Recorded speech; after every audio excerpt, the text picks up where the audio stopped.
Here today.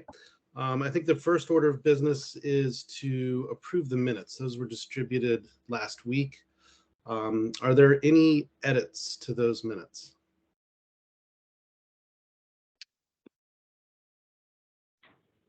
I'm hearing none. Seeing none, I can only see so many folks, so please do speak up. Hearing no edits, I'd take a motion to approve the minutes from our November meeting. Make the motion. Chris Loso, motion. Is there a second? I second. Thank you, Secretary Curley. All those in favor of approval of the minutes, please signify by saying Aye.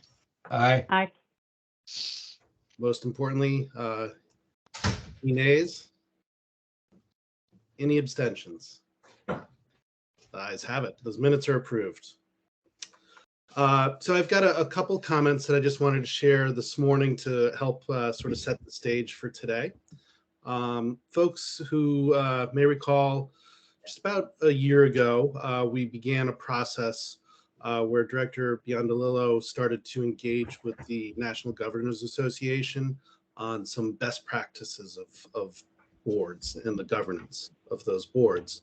And then at our May meeting, May or June last year, where we had our first in-person meeting, we were able to hear from those folks who presented just on some of the best practices that they had seen around the country, identifying some strategic planning as one of those best practices, and really sharing with us as a board that we were not alone in our displeasure of sort of only being a compliance organization and really looking to move more into strategic planning for the entire system, not just the WIOA compliance. So it was great to hear that, other boards out there were feeling the same way. We, of course, had begun that work prior to COVID, but took a pretty significant pause for a couple of years there. And so since we met in May, there's been a lot of work happening behind the scenes, both in the office as well as in the legislature. So as the legislature wrapped up last year, an oversight committee was created, the Committee on Workforce Expansion and Development, now known as SWDB. So SWDB met several times over the fall, developed an RFP to get some assistance in understanding really what are best practices around the country for states of similar size, single states such as ours, geography, density, just essentially our rural nature.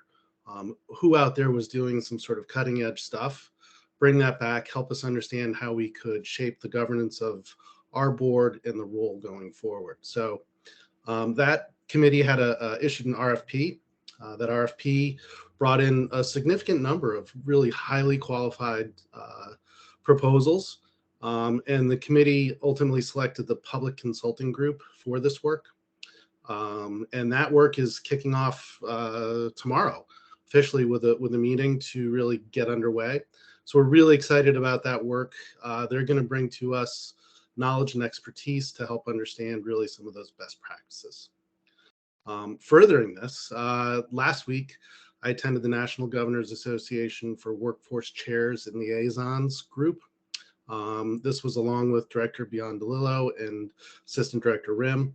It was an amazing 3 days. We all learned so much, came away really excited by what we had heard, seen, and networked with folks. The big takeaway really across the country is the movement to get away from using the board with all of its private sector folks and the experience and the passion and the knowledge that they have, along with the core partners, to simply do compliance. So this is clearly a trend. The WIOA federal legislation is up for renewal. We heard that, and this will be no surprise to anyone, with the divided government, we don't have high expectations for a lot of progress there. But nonetheless, there is consensus in the meetings that I was in, blue states, red states, purple states. Let's make this, let's activate the power of the boards. Let's move away from compliance. Let's bring that expertise in that public-private partnership forward. So that was really exciting. We'll probably hear a bit more about this in the coming weeks as we report out on this. But certainly more to come on that from that 3-day event and all the relationships we formed there. So with that, I'm going to turn this over to, let's see, next on the agenda is Director Biondolillo for an update on, well, let's see, I have a conflict here, Tori. Which one are we moving into? The Policy update. Kendall Smith? Yeah, Kendall is unfortunately, she's tied up with testimony. She's gonna be joining the meeting a little bit later. So I will do the policy update for her. Great. So thank you all for being here. As you know, many of you, that I took leave for a couple of months to run the governor's re-election campaign. I'm happy to be back and working in this space, and definitely to be out of the front-facing political realm and back into the policy realm. And I have missed you all. As Adam said, we had a really great week at the National Governors Association, and we're going to be sending out an email debriefing. We actually attended 2 different conferences debriefing for you all the best practices that we found from those meetings and our takeaway. One thing I really found was that in terms of our strategic planning process, there are some great models out there, but we are ahead of a lot of boards. Some of the ideas that have come through this board, where we, the role that we can play in the system, were ahead of where some of these other boards were thinking about going and have been stuck in a compliance-based system for a while. So that was great to hear. And we've received a lot of great feedback from the Center for Best Practices at NGA on the initial work you all have done to help inform this plan. So I just wanted to say thank you to you all, because I know that this is a lot of work and you all have real jobs that you do every day that require a lot of work, and your feedback has been essential, and especially to Adam, whose guidance has been our guiding light and moving this forward. So I just wanted to say thank you to you all for that, and that I'm really happy to be back here. So just as an update, I sent out an email to you all regarding the governor's budget proposals. That is not the last email we'll be sending. We'll be continuing to send bi-weekly policy updates. It is really just meant to be informative on what's going on in the legislature. So it'll be House Commerce is taking up this bill regarding, workforce development, or House, what are we tracking in the legislature right now? Are we tracking a housing conversation? It is meant for you all to just get the information, and then you can discuss with us about your thoughts and feelings. The reason we did this, and we'll get into this later in the strategic plan, is we've heard loud and clear from you that you want a voice in the legislative process. And so we want to be able to get you that information in real time and hear back from you. So for those of you who didn't quite understand, because it's kind of weird with how we send it out, we have a meeting invite on Fridays. You do not have to attend, but it's just there that if you get our bi-weekly update and you're like, I'm really upset about this policy, or I feel really strongly about this policy, or I care a lot about this issue area, you can use that to give us your feedback and help us with testimony, help us, make better policy, make changes. So that's just why that's there. And so keep your eyes peeled for that. It's really just, here's what's going on in the legislature right now. And we just want to be as open about the process as possible, because I think that was one area where folks last year said, we really just didn't really know what was going on until the end. And we want to make sure that we are keeping up to speed on that. So in that vein, I'm just going to go through very briefly and very generally. Abby, if you could share your screen. The policy buckets that the governor has invested in this session. The only reason we're not going through the legislative buckets yet is just because it hasn't been taken up yet, but we will do probably something similar at our next meeting that what Kendall and Tristan did last time, where we just talk about what the different proposals are. So just moving forward, Abby, if you go to the next slide. Again, there we go. So I don't need to belabor this. I saw Matt Barowitz is on the line, so I'll probably butcher this. But as I'm sure you all know, and I do not need to go into depth about this, we have a workforce shortage, which is probably a shocker to everyone on this call. The statistic that always gets me is right now we have about 3 jobs for every 1 worker on unemployment. And we're seeing wage increases, so that's not necessarily the cause of why people are not going to jobs, and our decline in our peak workforce, even with a small increase in population size, is 10 or 15% below where it was in the mid 2000s, 2010. So that's obviously quite concerning. Again, not new to any of you all, but I just want to reiterate, reorient us all around what data we're kind of working with. So when you look at our proposals, we've broken them down into a couple of buckets. Next slide, Abby.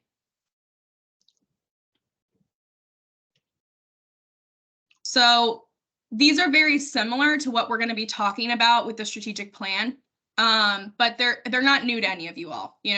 Eating away at this problem requires looking at it from many different angles. So we need to invest in our existing workforce.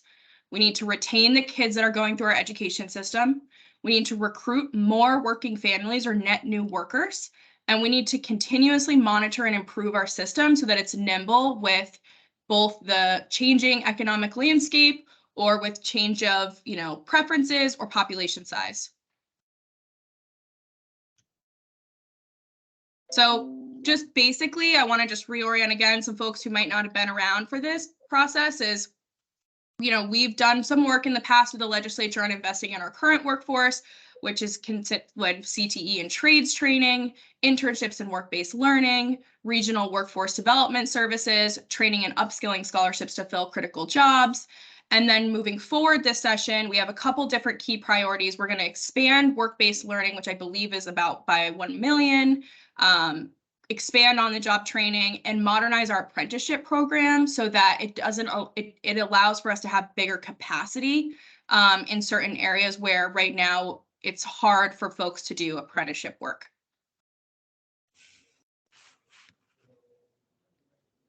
As for retaining high school and college grads, again, what we've done in the past, loan repayment for critical occupations, investing in youth and employment training, continue on that line, expanding work-based learning and training, and then tuition reimbursement.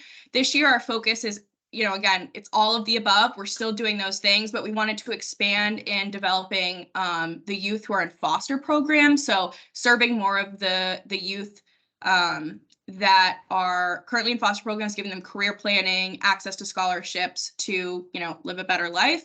And then further investing in upskilling. So a couple of the key ones in the upskilling area are about 3 million to Upskill Vermont, 1 million, which helps. It's similar to, some of the stuff we do with VSAC, but it helps folks gain critical skills. 1 million to VSAC to do more trade scholarships. Again, that 1 million to Department of Labor, and then 3.4 million to Vermont to VSAC's 802 Opportunity Program, which has been incredibly effective, and we're really excited about that. And then a 10 million to CCV for a 50% tuition reduction in key sectors. So those are just a few of the kind of ways this session that we prioritized retaining and getting more folks into the system. Corey, do you want to see if anyone has any questions about those first two before we keep going, since it's a lot of information? Yes. Thank you, Abby. No questions? All right, we can move forward. So recruiting more workers, I want to pause and note that I understand this is a very unpopular policy for many different people, and many different folks do not like this. But for us, this means more than just bringing more people to the state. We obviously believe strongly that that is one of the areas where we need to work on, but we also believe this means re-engaging workers who are here right now, who are not currently in the workforce. So in the past, again, hundreds of millions in retention bonuses and loan repayment for critical occupations. We have continued investment in relocating new workers to come here.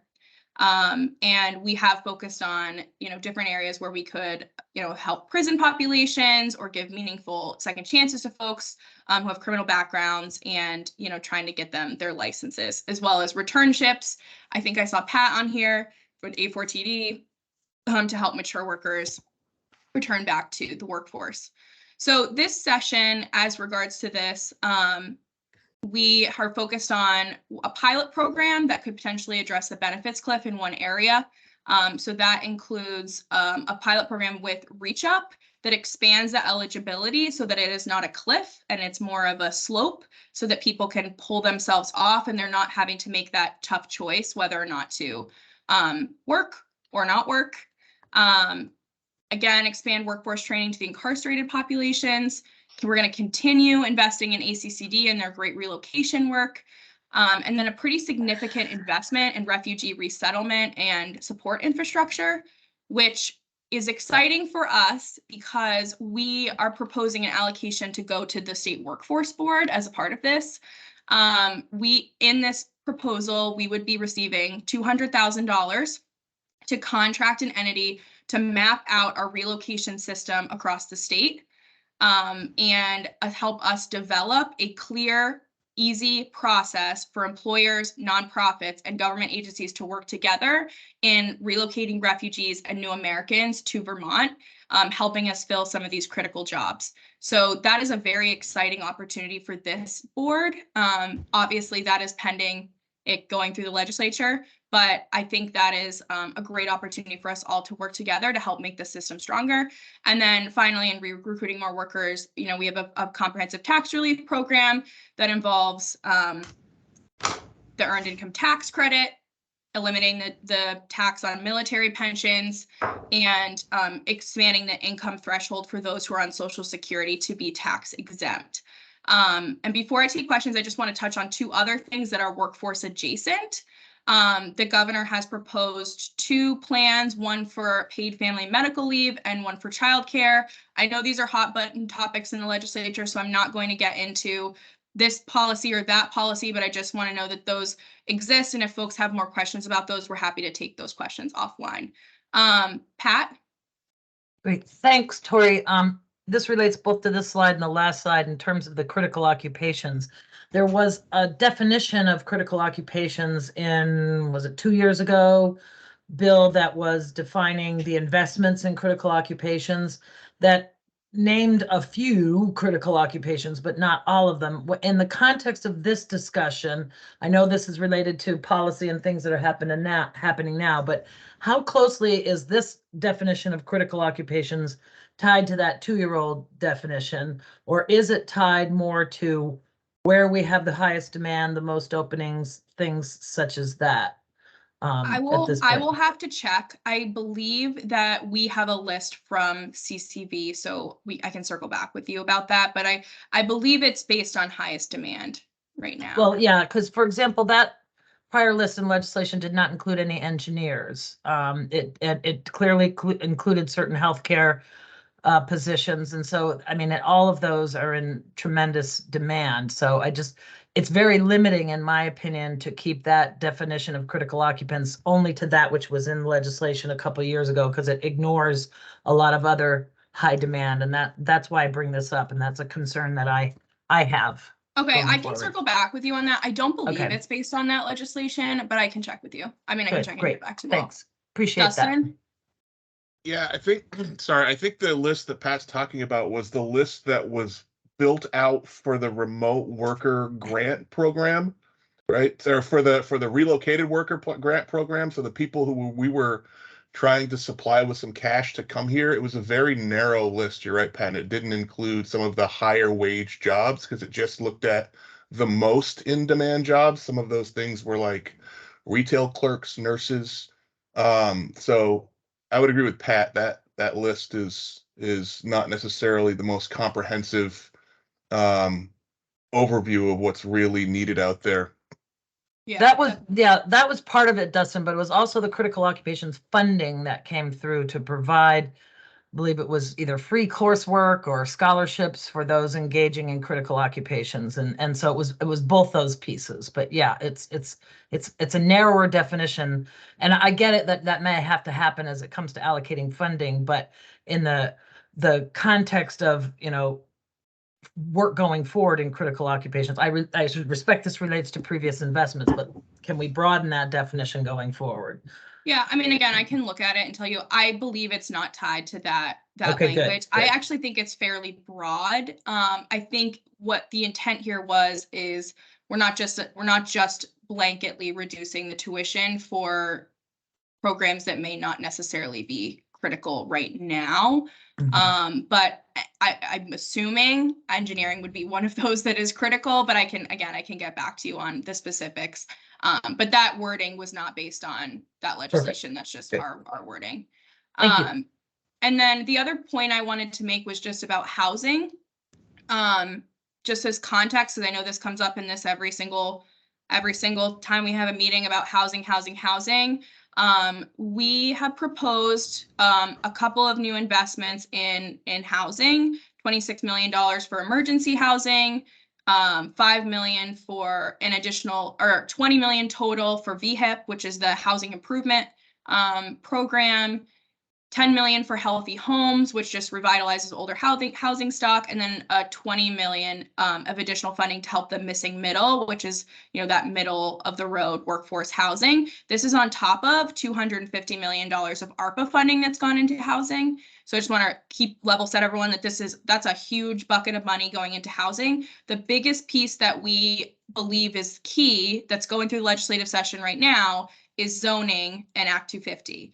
Obviously, we want to have a healthy, good environment, but there are changes that need to be made to this law that has not been modernized in 50 plus years that can help us get through some of this money quicker, because as you all know, we need housing now, and just more money isn't going to make that happen. So I just wanted to level set that conversation is happening in the legislature. We're working with the legislature on that, but that's really kind of, if we're going to move this faster, that's where that needs to go.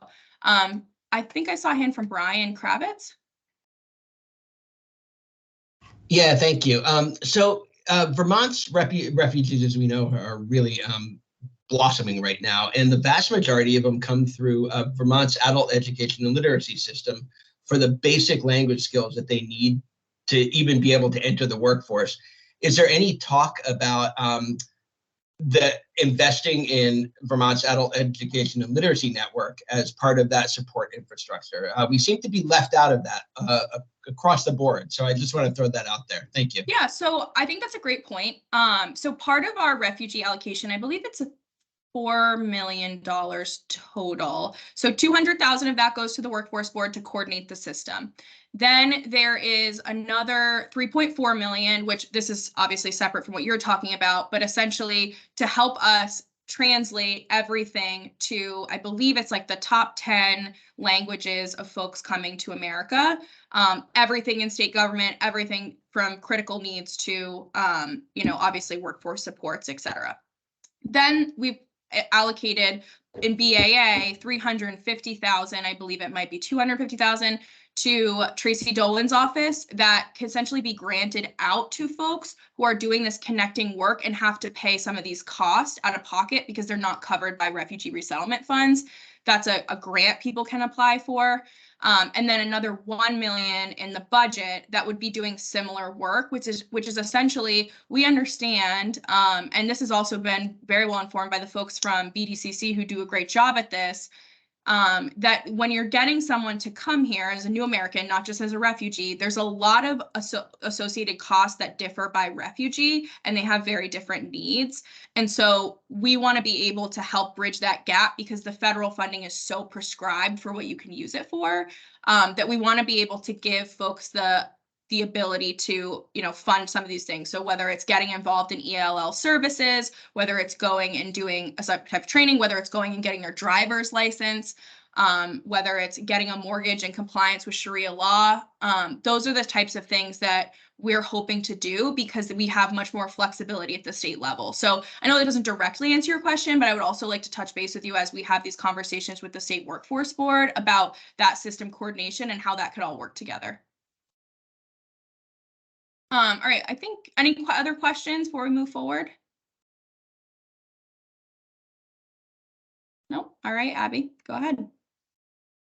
So then, as Adam touched on, continuous improvement is a key piece of our philosophy around, developing the workforce. If we set up good systems, we need to make sure that they're improving and that they are competing with the times. So that's the intent behind the creation of the SOCWED, as Adam mentioned, is taking a step back and inventorying our system and figuring out what governance structures work best to effectively help people. And that's also where the State Workforce Board comes in statutorily, is through stakeholder engagement, through monitoring the data and the spending of the different agencies that are involved in the workforce and how they're spending their money, how many people we're serving, how we can serve them better. Obviously, and it'll end in us implementing recommendations and from the SOCWED to make the system stronger. And then for us, as we're in this process of procuring a one-stop operator, it's using the one-stop operator to effectively manage the system while we talk about the strategy. So that's our continuous improvement.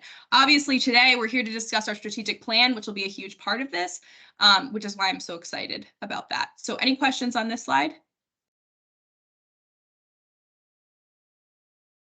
Great. Go ahead, Abby. Our question slide. So we're going to switch gears a little bit now. And this is for the more of the business section of the meeting. So I just want to note that we're going to prioritize comments from people who are on the board during this process, because we hope that this will end in a vote.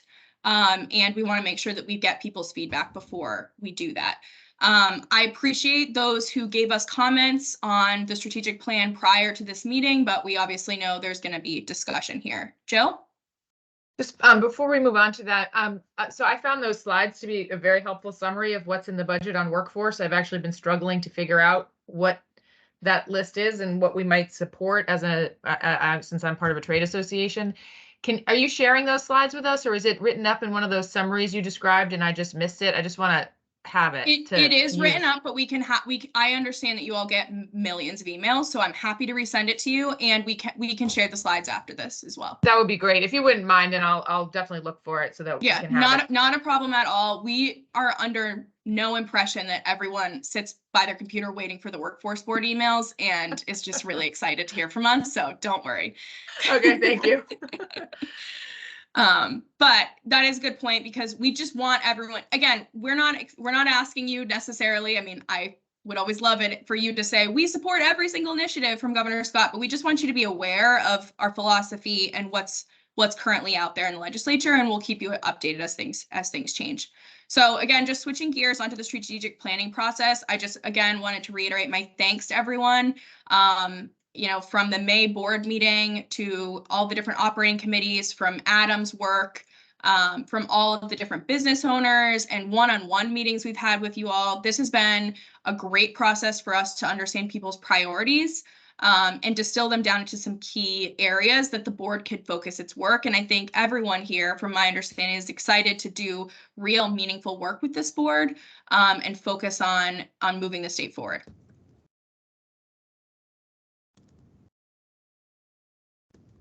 All right, Tori, you all set? Yes. All right, so just to frame everyone as a reminder, as Tori had said, the work that we're presenting to all of you is a culmination of the last 10 months. So just as a reminder, we had our main meeting back in 2022 where NGA came up, Kate and Rachel and her team, where we discussed the top priority areas of the plan that we're going to be discussing. Between then and our October meeting, we had multiple operating committee meetings. Additionally, I was receiving feedback from you all through email. We had one-on-one conversations, but again, those operating committee meetings to really fine tune some of the details of those top priority areas. We then had our quarterly board meeting back in October where we trimmed down the plan a little bit. I think one of the biggest concerns that we heard from all of you was that it was going to be too much for the capacity that the staff and you all have, obviously. So I think that was something that we really took into consideration with our next round of edits. And then between October and our meeting today, obviously Tori has returned, and we had multiple operating committee meetings where we actually were able to approve the top priority areas of the plan that we're going to be discussing with all of you all today. Moving forward, our new deadline, obviously every time we meet, I feel like this deadline gets pushed back a little bit, but I think that's thanks to all the great feedback that we're getting from all of you. But we're planning to have a few more operating committee meetings, incorporate all the feedback that we hopefully get from you all today, and moving forward, And then ideally, we're going to be having another board meeting in May in person where we're going to be voting to approve of the plan. So that's just the direction that we're moving in. But again, as you can see today, we're just looking to approve these top priority areas that we've already discussed with the operating committee, and you all have had some opportunities over the last 10 months to already look at. And again, just to remind everyone, today what we are looking at approving is not the entire strategic plan. This includes the entire outline of the entire strategic plan and the pieces that we still need to work on. So many elements of that, including a letter from the governor, a letter from our chair and executive director. As you can see here, the priority areas which we've lined out is what we're looking at right now. Those are really the top line goals that we're going to be focusing on.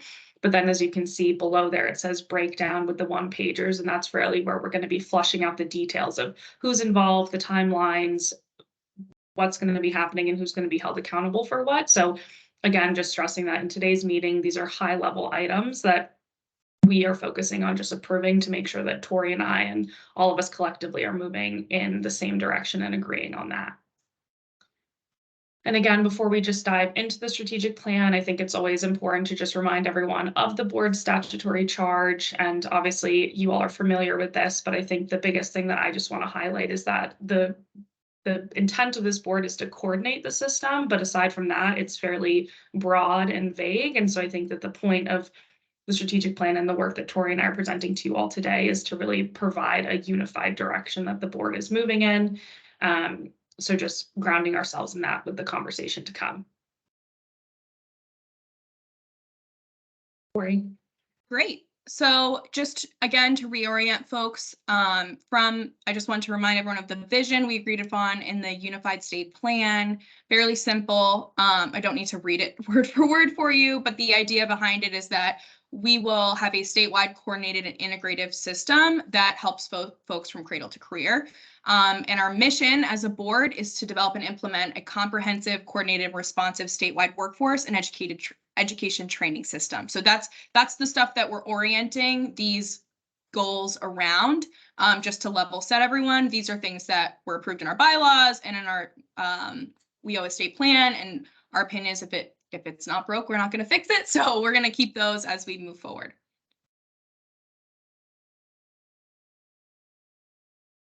So this will be one of the things that we're voting on today. But what we're going to do, just for everyone's process understanding, I'm going to go through each of the priorities. I'm going to go through the strategies for each of the priorities and what a benchmark of success could look like.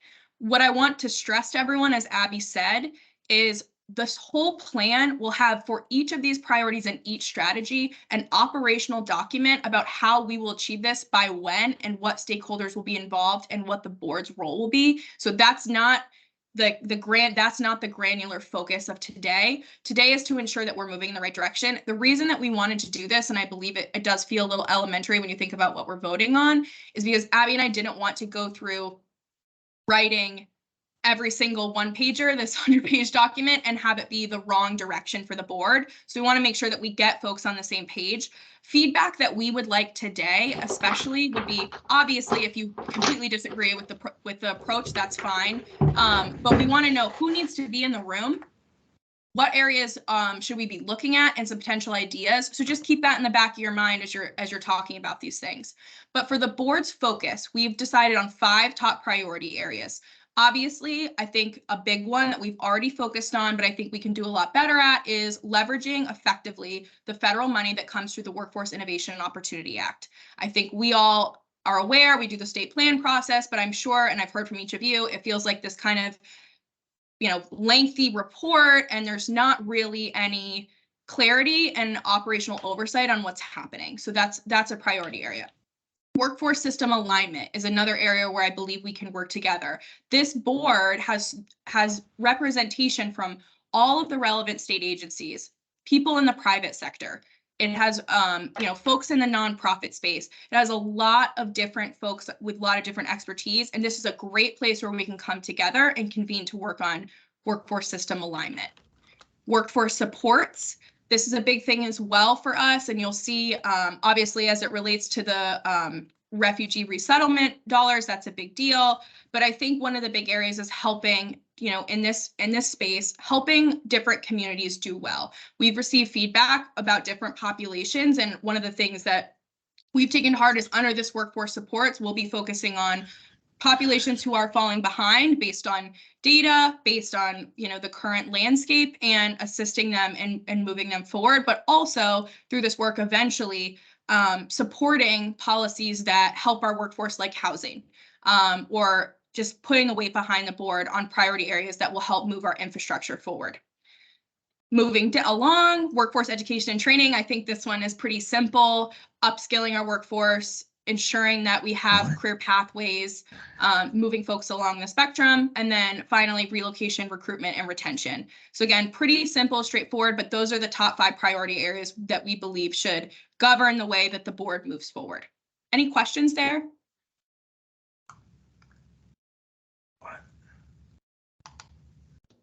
And I would just ask any folks to mute yourselves unless you're asking a question. We get feedback. And just for folks to follow along, the document that we had sent out along with the agenda and the meeting minutes prior to this meeting, the strategies and benchmarks document, that's what we're going to be looking through. So if you reviewed it prior to this meeting, great. If you want to follow along, if that's better oriented for you, but that's the document that we're reviewing here today. Yeah, so that document, it has in bold, that's the priorities. It's like the categories of work that we're focused on. So just for everyone's awareness. All right, so priority area 1, the Workforce Innovation and Opportunity Act. I'll tell you what, everyone, after this week at NJA, I'm probably happy to never say the words WIOA ever again, but I am glad that we're working on it. So first and foremost, I think we already do this, but I think we could do it a lot better. So the development, implementation, and the modification of the WIOA state plan. We believe with this that we could start the process earlier. We could get input from you all earlier, and we could actually develop a stronger statewide plan that then we review the metrics from and evaluate our success each year. Step 2, the selection of the one-stop operator. Again, just want to remind everyone the benchmarks are placeholders for what it could look like. Although with this one, this is actually the work that we're doing. This board will have to select a one-stop operator. And for those of you who don't know what that is, they manage the WIOA oversight, the system of how it works on the day-to-day. So for us, that means, how we have a warm handoff system between different organizations, the coordination of services, the tracking of an individual through all of the different programs, actually being able to get that data comes from effective management of the one-stop. And then finally, and I think this is a big piece that folks have been asking for, is create and apply state performance accountability measures that the board staff would produce for you all to evaluate and then be able to ask questions of folks who are managing these programs. This is not an intent for us to go on a witch hunt and, crucify our agencies because they are working very hard. The intent of this is so that we can in real time figure out what's really working. If there are areas where the state needs to invest because people don't qualify and they're not able to serve, but so we can really see how our performance is working, and we can monitor, okay, we're doing these training programs and this is what it looks like over someone's life. So it really allows the board in real time to make decisions about how this money is being spent. So I'm going to stop there and take any questions.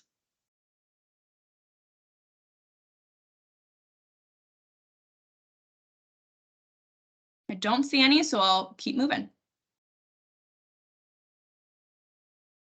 So priority area 2, workforce system alignment. I want to thank Ellen Kaler for the feedback that we originally had this as align the workforce system, which, as you can imagine, is a hard goal, which is not exactly tangible. So we've changed this to our focus being on workforce system alignment. It's kind of something that we're always going to be chasing, even if we have the best system in the country. So just wanted to give that caveat. So this is what I was talking about in terms of create and implement a warm handoff system. This is something where we would work with the one-stop operator to review a common intake form among one-stop partners.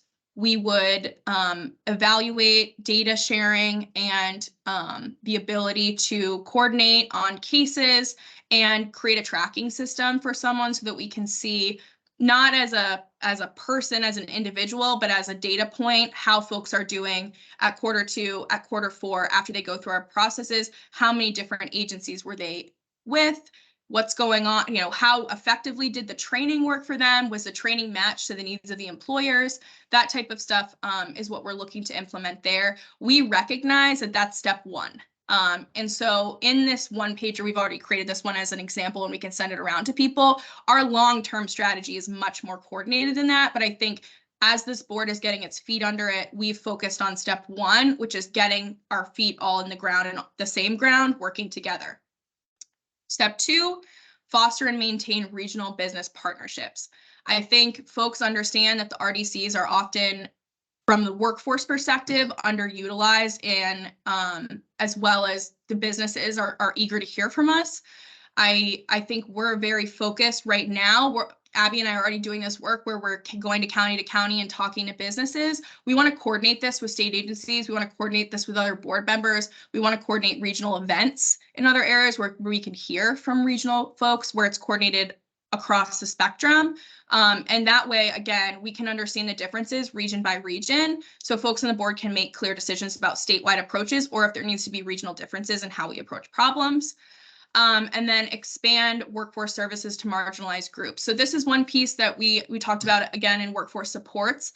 I wanna note that this does not just mean, you know, folks who, you know, are racially diverse. It is going to be based on folks who are falling behind in the workforce system. And we have data to show that for a number of different groups. We did not call any groups out specifically here. That will be done in the one pager. So I don't want to get into a whole conversation about what about this group, what about this group, what about this group. But that is something that we are very focused on and we recognize will need to be addressed based on the data. Pat?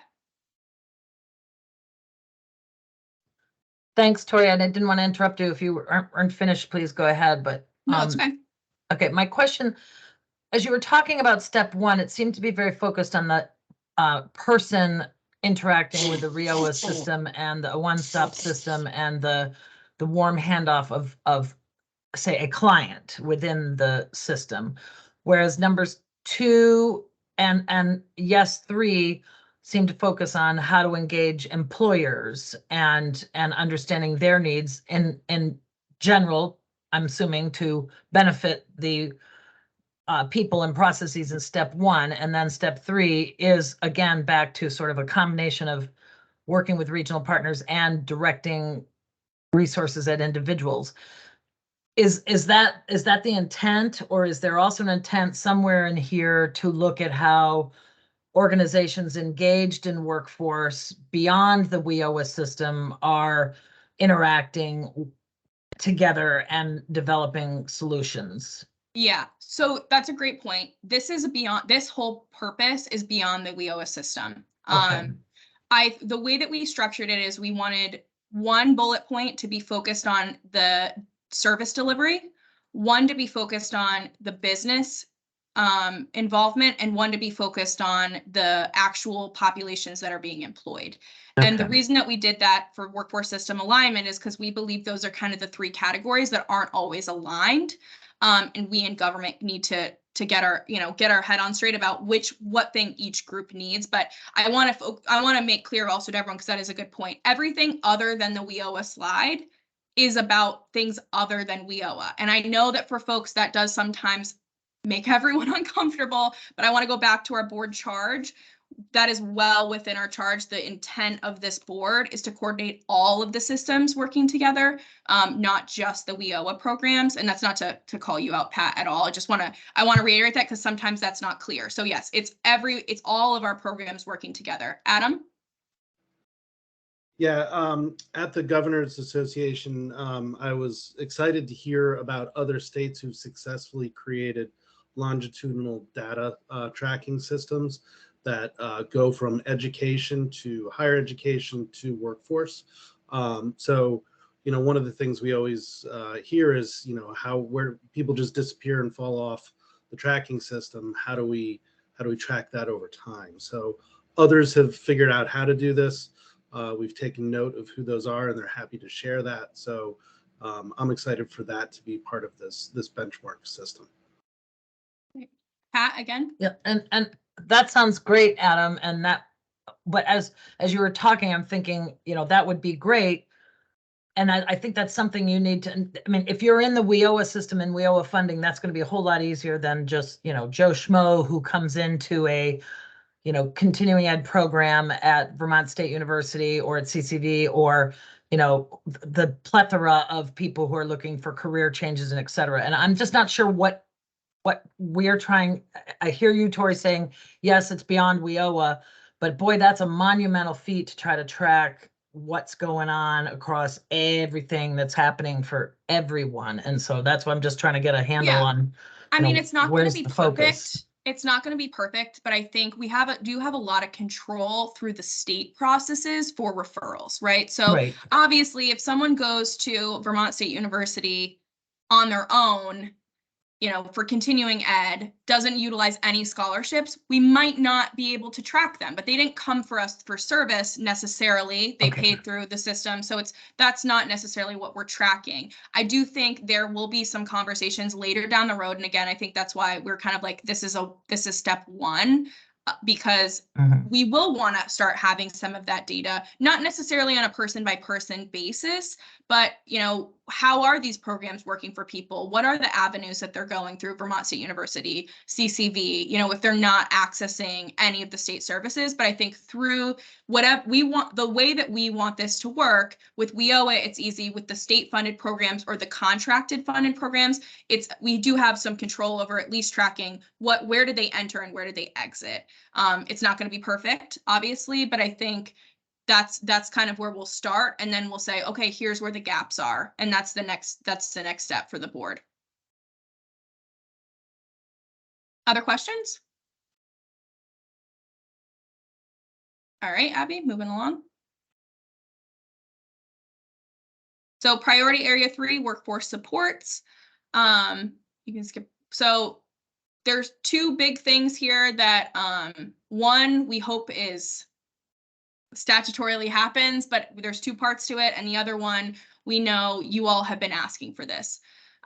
So each and every one of you that I've talked to has said, we want the board to be involved in some way in the policy process. That does not necessarily mean we are the policy makers, and I'm not in the business of turning us into an advocacy organization, because at the end of the day, we are the governor's workforce development board. But that being said, we've considered a phased approach to this, starting with this year. So starting with this year, giving you all the opportunity to give us real-time feedback on policy has been crucial. And we have appreciated all of that feedback. The goal, and again, as this is broken down in the 1-pager, is creating an opportunity for the board to hear input from state agencies as they're developing programs, give real-time input to state agencies while they're developing programs and their opinion about where we need to go, using our data to show them where we think they might need to go. And in the long run, ultimately getting behind a set of policy recommendations to present to the governor through executive privilege for him to consider for his budget by fiscal year 2025.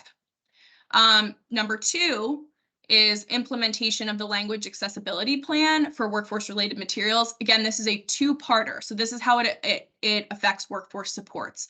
Step 1 is the development of an employer and employee toolkit. This essentially would be a place where it'd be a living document, both physical and online, a resource for folks for any workforce related materials that they need so that they can easily access them. As I'm sure you all know, it is very hard for folks to navigate the many state agencies and figure out, is it ACCD I need to go to? Is it VDOL I need to go to? Where do I need to go? So that's step 1, is that for employers and that for employees. Step 2 is working with, and this is an appropriation, again, I mentioned earlier, to translate all workforce not all documentation statewide. We do not have a timeline from their office on when workforce would be the priority, but ultimately we would like to have this translated to many different languages so that this can be accessible to folks from out of the country who would like to be a part of our state. So I'll stop there. I thought I saw a hand, but it also went down, so I don't know if I saw one.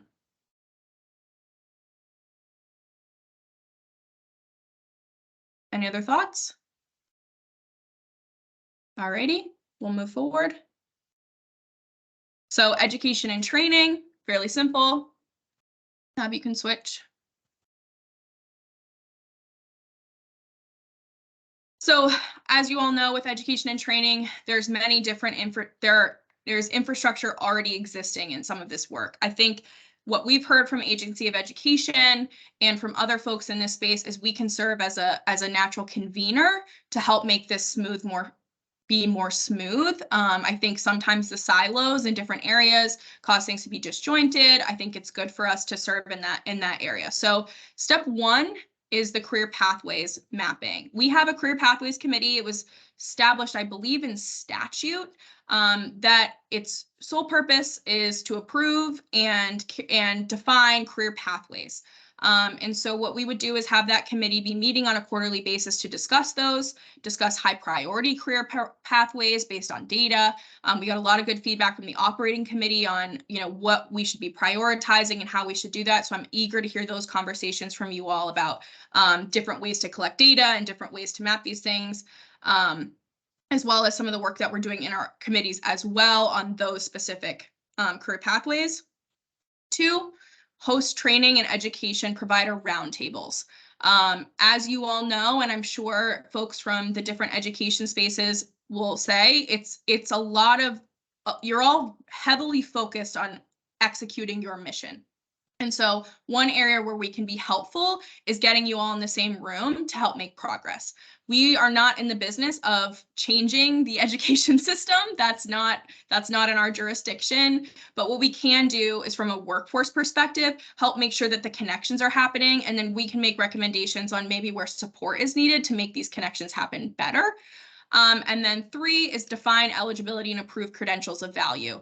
This is key because for certain state funding, for example, on-the-job training, you need to be pursuing a credential of value, or for certain other types of funding, you need to be. So by doing this, we can create a faster, more streamlined process of getting credentials approved so that employers can get employees through their programs in a way that is effective and efficient. And it's not just those who are going through CCV, VSU, or UVM that are getting credentials of value. We can actually identify some criteria for different training entities that could be, for any number of any type of profession, as long as it doesn't go against, for example, like we wouldn't be getting in the business of defining a nursing credential, but, for other types of things, we could do that so that we can evaluate those things and allow businesses or individuals to qualify for certain types of funding. Any further thoughts here?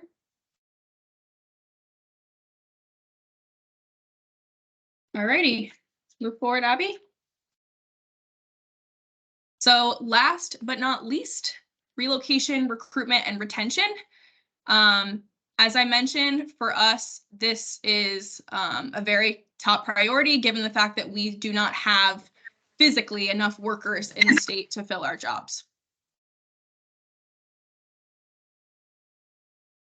So 3 strategies here. The last one includes our potential allocation. So that's obviously pending legislative approval. But strategy 1, facilitate collaboration and efficiency of recruitment and retention strategies. What we've heard loud and clear from tourism and marketing, from the RDCs, from the other groups across the state, is that everyone is doing their part in recruiting folks here. And tourism and marketing has created this amazing top of the sales funnel. But it is hard without the infrastructure statewide uniform to turn those leads into people actually moving to the state, or being able to track those things. And so one of the things that we can do is help facilitate that collaboration and help develop processes that can actually get people to move here so that it works effectively. So I think that's a big key difference here where the board works. We are not in the business of being the marketers, although I will say Abby has done a great job on our social media. I think we've recruited 10 people to move to the state of Vermont just through random social media, but that has required from each of us a great deal of hand-holding through that process. And so what we believe is, if this marketing is doing really well, people are really excited and interested in Vermont, how can we set up the systems at the state level to make that translate? And then we can track it effectively, and we can say, this is what we're moving towards in terms of net new workers into our population. Step 2, increasing workforce diversity. Again, this is very similar to the workforce supports bucket, where we'd be working with the Office of Racial Equity and creating marketing materials and culturally informed programs that help us recruit a more diverse workforce into the state of Vermont. That includes diversity of all different types of folks. This is different than just new Americans. This is people from Ohio, from California, who want to move here and work here. And we want to make sure that we are helping folks succeed when they get here and that the processes are in place to make that as effective as possible.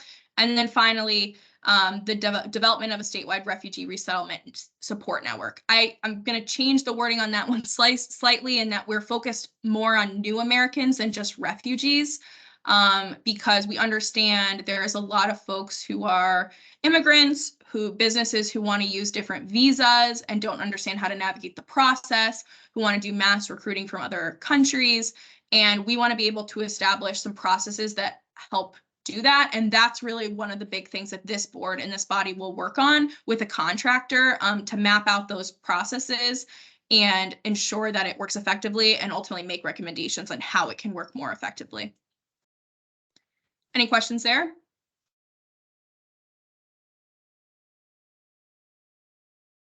All righty, we'll move forward.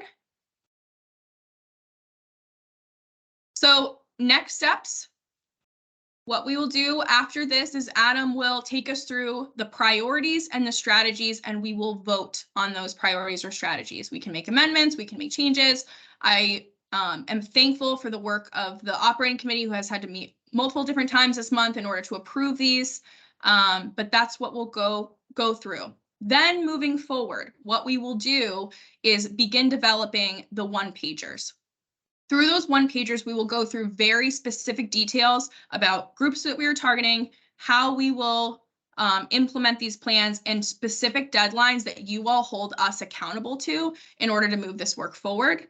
And then we will do that feedback through via email, via operating committee, and one-on-one meetings with each of you that we will set up so that we can talk through each of these things. And then we'll go through the approval and final development of the one-pagers. And then we'll have a full board meeting at the end of May in person, where we can either, discuss and approve the plan and get started on launching the strategic plan. So that's really the next steps. I see a hand. Yeah, this is Janet. I was waiting for you to get through, but I lost which of those larger strategies is the one that's inclusive of the issue with our young men. So where are you capturing that? So that'll be captured through workforce system alignment and workforce supports. And so what I mentioned in those is that the groups that we will target will be through data. And as you've mentioned many times, their young men are falling behind in many different areas, and that we need to focus on that. And so what we would do is use that data on a yearly basis, there's gonna be a bunch of different groups to evaluate those. And then we would assess in our one-pager specifically how we would address those needs. Okay, well, I was looking for it to be a lot more explicit. I feel like it's buried and it's not committed to by simply saying it'll show up later. Well, I will just note that these are just the high levels. This is a plan that we're not voting on the final approval of the plan.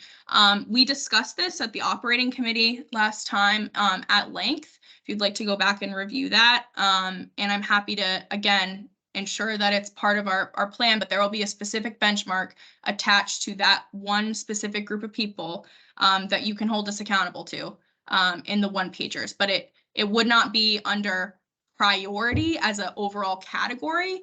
And it's not going to be a single strategy because, as you know, the groups that need our help change. And so we want to make sure that we have a living document so that based on the data, we're helping those who need us the most.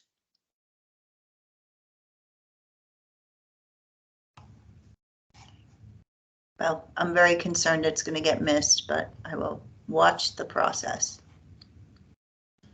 All I can do is give you my promise and I've offered to meet with you one-on-one to discuss this, and I'll give you my promise that it'll be included in the final plan. But at this time, unless others disagree, it would not classify itself under strategy or priority.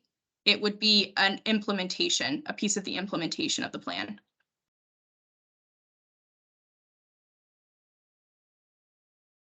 Other thoughts or questions?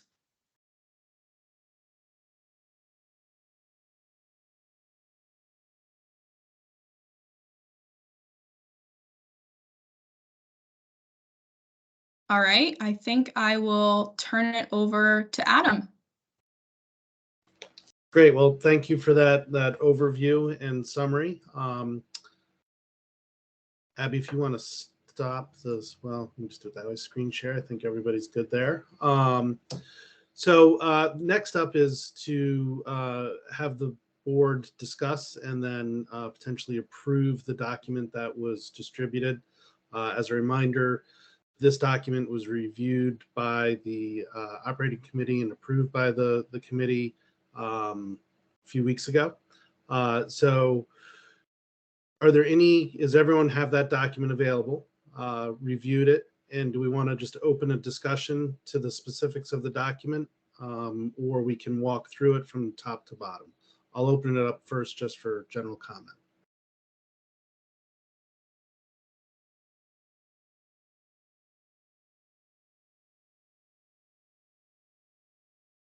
Don't be shy.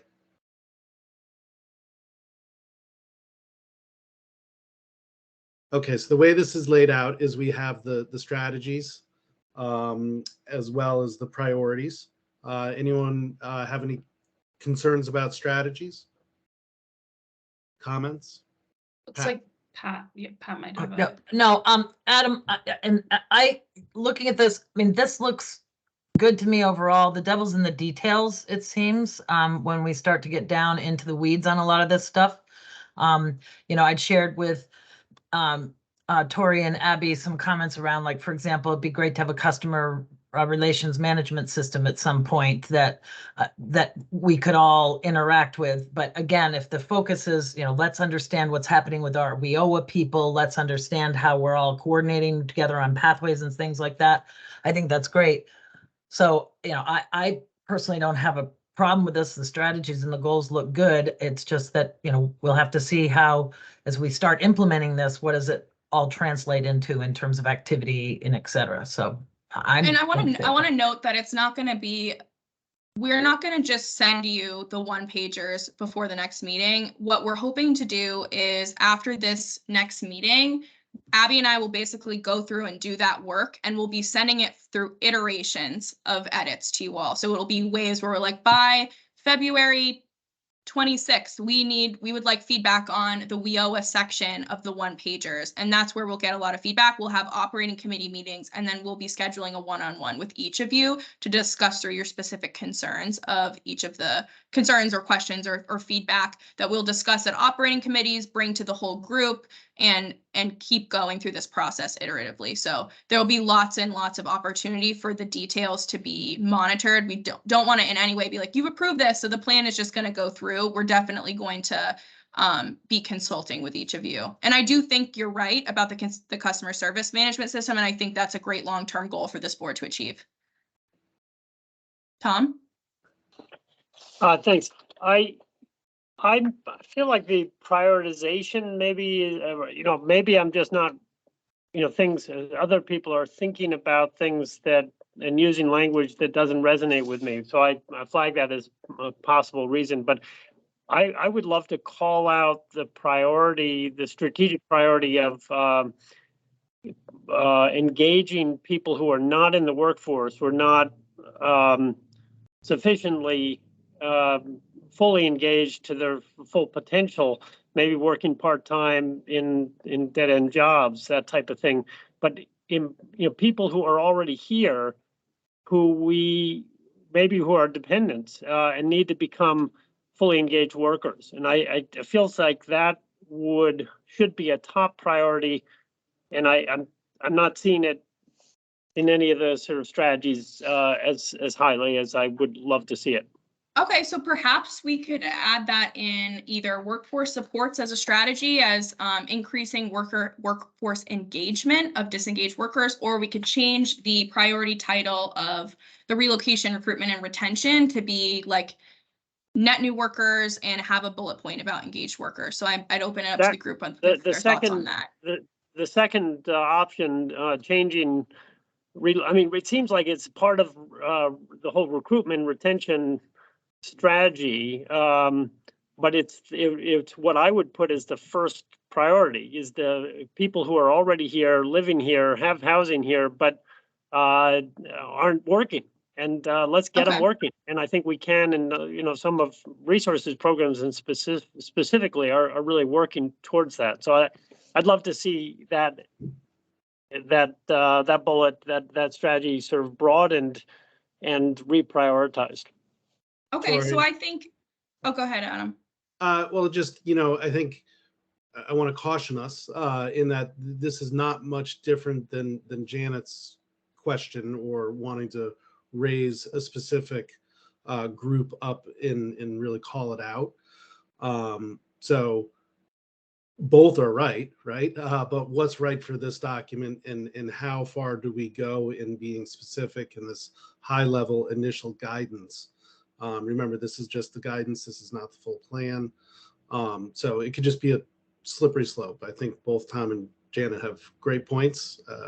I really, you know, increasing the participation rate in the labor force is really the underlying theme that we hear between those two concerns.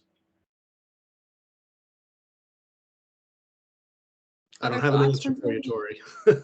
I mean, I think we could add it as, I think what we could do for this is either add it as a strategy within the workforce education and training, because ultimately if we're engaging folks, it's likely it's through that process, or as a process through relocation, recruitment, and retention. And that could be our bucket of what we like to call net new workers. And add it as a strategy under that category. So if folks on the board have thoughts about that, I'd like to hear. And the other piece is Tom, if folks do not have an appetite to change that, I think that is great feedback and something I think we did miss in the writing of this document, and that's something that I believe we could include, certainly. Well, Adam, I thought the language you just used about you know, workforce participation, I mean, that seems like that maybe that's what we should change this strategy title to. You know, and I think it's useful to sort of recognize the demographic challenge as part of that, because you know, unless the state's going to start, you know, encouraging higher birth rates or that type of thing, which I'm not suggesting at all. You know, I think, you know, we're probably sort of have to take the demographics as something we can't change and try to offset that with other strategies. So anyway, but I do think that workforce participation rate, I mean, we shouldn't set as a goal to maintain or even improve that, because we may not be able to do that because of the demographics of an aging population. So I think we just have to be careful there about how we frame the goal. Here's my recommendation, and folks can let me know their thoughts on it. We consider this under the bucket of recruitment, and we add a strategy under relocation, recruitment, and retention to re-engaging disengaged workforce populations. That's not exactly perfect language there, but we could add that as an amendment to this document. What are folks' thoughts on that? Can you repeat that, please, Tori? So under relocation, recruitment, and retention, we would add a strategy. So we'd add a fourth strategy. That would be, again, I need a better wordsmith than myself on this, but re-engaging disenfranchised populations. Go ahead, Joan. I was just going to say that I think the labor force participation rate is a kind of a better way to put it, because it's not just the disengaged. We also want to just increase the workforce. Okay. So like it encapsulate, you know, that'll help with sort of informs us, like, why are we doing recruitment of people? Okay. So, So let's yeah, say additional bullet point 4, increased labor force participation rate. yeah, So- I mean, to Tom's point, like, we may not be able to increase it, but we could influence it, or the policies that we pursue So are it could meant to be go toward that goal. develop strategies to increase our labor force participation rate. Or Maybe take it a systems. step higher, Tori, is to increase the size and quality of the workforce. And then there's strategies with under that. So, Okay, you know, yes. under that, we could increase labor participation rate. We can bring more people into the state. We can lengthen the time with which people remain part through the returnships. And Okay, there's a set of I like strategies that. Yeah, I like that's that. good. So changing the priority area to increasing the size and quality of the labor force or the Vermont labor force, is that what you said? Workforce, yeah. However, Workforce. workforce. And then we'll add a strategy regarding increasing the labor force participation rate to that bucket. Right. Yeah. Okay. Greg McGuire? Yes, to just kind of follow on what Joan was saying, I think as a matter of policy, we have to look at anything that discourages work, including tax policy, because you know, the one thing that I'm observing is that sometimes when we try to solve another issue, we create an issue. And anything that makes work less affordable for people, employers and employees, really needs to be examined because people are making choices. They're making choices with regard to you know, what is going to be my compensation? What is an employer's cost to having an employee? So let's not really tax work or disincentivize work. We need to keep our eye on that. Okay, so I think that would be a good area for us to focus on under that additional strategy. So thank you, Tom, for raising that. And when we move forward in the vote, we'll vote on the amended version. I don't, gets more complicated with Robert's rules, I guess. Pat Moulton? Thanks again, Tori. Yeah, I couldn't agree more with Greg and Tom. And you know, and by increasing size, quality of labor force, et cetera, you run into a lot of different potential strategies.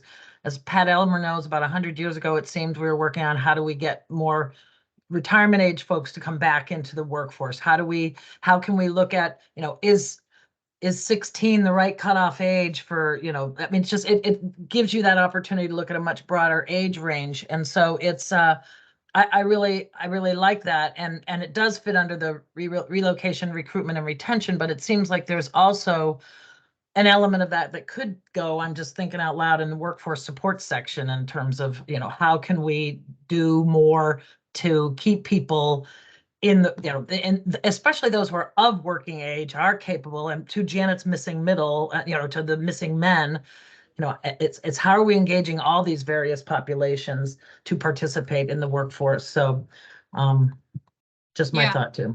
And I think that'll be great, especially as we flesh out, you know, the policy discussions. Those are things that we can evaluate. But I agree with you in terms of the focusing as well on the, you know, increasing the size and quality of our workforce. We missed, admittedly, I think that piece too about the mature workers. And, you know, if we talk about the labor force participation rate, that's one of those areas where we can tackle that, as well as strategies to get older Vermonters back into the workforce that may not be currently, or other populations who are disengaged. So I think that's good. Well, and you know, we also have talked about there's a lot of people buying homes and moving up here who might be retiring but still have a lot to give. How do we give them access to part-time work, volunteer work, whatever the case might be, that can help contribute to these scenarios? So right. Tori, we have another hand up for JB. I'm not sure. Let's see the name attached. To Janet. Janet. Oh, that's Janet. Is yours still up?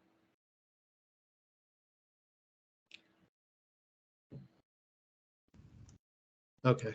I'm good. Great. Thanks, Janet.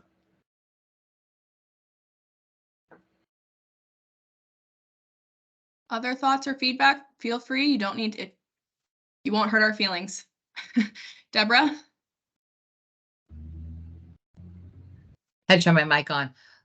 My only comment is I'm glad you're including the older worker because a lot of us work and will work till death, pretty much to get jobs done, especially when there isn't enough to cover in the workforce. Taking that off. There we go.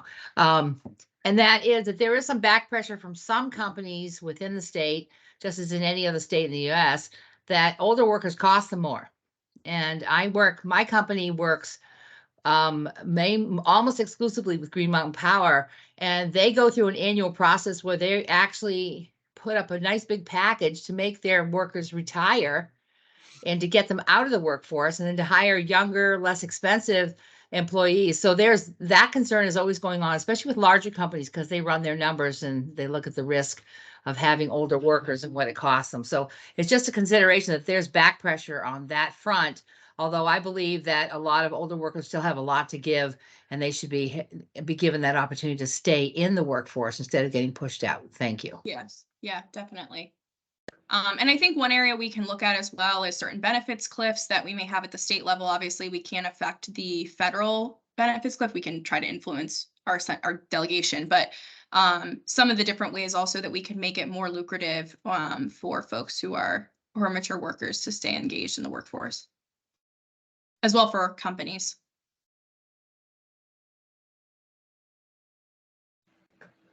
Other thoughts or questions from folks?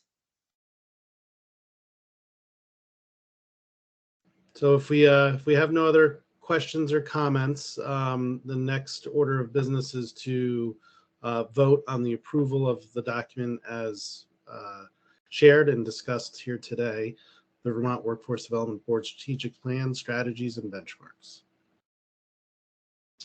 Do I have a motion to make that approval?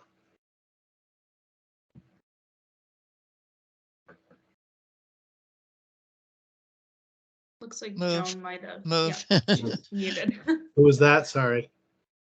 Joan. Joan. Joan. Thank you, Joan. Is there a second? I'll second. Okay, second by Michael Postmack. Thank you. Any further discussion?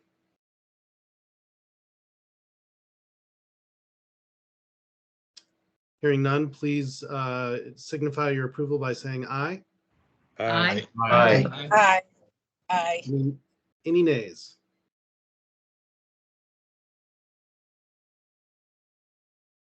Any abstentions? The ayes have it. Thank you, everybody.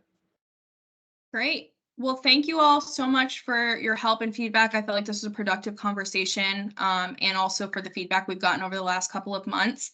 Abby and I apologize in advance for how much you hear from us, but we will be reaching out again with our first iteration of the one-pagers for your feedback, and also for one-on-one meetings with folks to discuss thoughts and ideas that they have that we can bring to the full group. We are very grateful for all of the work that you're all doing, and I'm happy to sit on here and talk with you all about workforce for the next half an hour, but if you would like that time back in your day, then I'm happy to let Adam adjourn the meeting.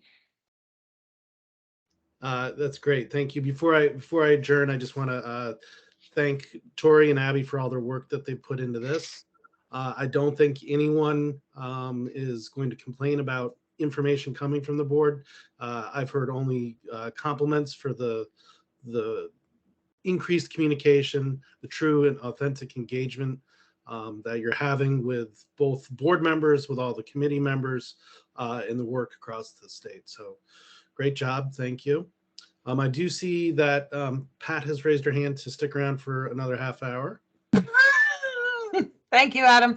And if you haven't figured out yet, I was that pain in the ass kid who sat in the front of the class and asked all the questions. So, but I just, wondering, Tori or Abby, what you're hearing, or anybody in the State House. I keep looking every day for like a workforce development bill. I know there's stuff churning. I'm just wondering if there's any update in that department anybody might be willing to share. So I know that this will be a priority both of Senator Clarkson and of Chair Marcotte in the in-house commerce. I think they will it's likely something right now, it's more informational testimony, but it's definitely something that they have indicated they will take up. we have already gotten through in BAA one of our appropriations for the refugee resettlement work. Adam testified on that, Commissioner Harrington and I testified on that, and that was great. We will keep you updated, but I do know there's definitely an appetite in both committees. I think that just that work hasn't started yet because they're focused on, they haven't gotten to it on their agenda items, but we can keep you updated. It certainly is something we are chomping at the bit to get in and talk about. I know this week, a couple of groups, including I think some of the higher education folks and VSAC and Advanced Vermont are going to go in and do an informational testimony as well in front of House Commerce. So I think they're right now they're working through the stakeholder groups before putting forward their priorities. Thank you. Of course. Any other volunteers to stick around until 11? Okay, seeing none, hearing none, we will adjourn. Thank you all. Thanks. Have a great day. Thank you all. Have a great Bye. rest of your day. You too.